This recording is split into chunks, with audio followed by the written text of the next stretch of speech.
ভাই নিয়ে এসছে মিষ্টি। আমি শুধু ভেবেছি ভাই আসছে, তারপর দেখছি না আমার যাও এসেছে, মানে বোনও এসেছে। আমি দেখাচ্ছি। আর এদিকে দেখো সবজি কিন্তু আমার কাটা হয়ে গেছে, যেহেতু ওই ঘরে আমার শাশুড়িরা থাকে, ওই ঘরে ওরা গেছে দেখা করতে। দাঁড়াও দিচ্ছি, আমি আগে সবজিটা ধুই, তারপরে তোমাকে দেবো আর ভাইকে দেবো, ঠিক আছে? মিষ্টি বাবু হয়েছে তোমাদের তাতান বাবু আর তোজো বাবু। পুজো দিয়ে উঠতে পারি না, আগে প্রসাদ দিতে হবে। মিষ্টি ঠাকুর ঘরে দিই, সে মিষ্টি খাবে আগে। ও বা আগে এটা ধুয়ে নি,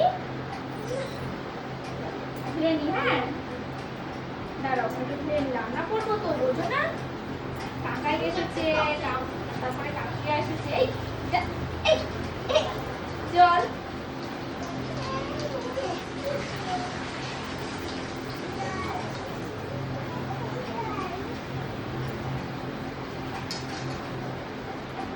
ওদের ডাইলো বন্ধ করো।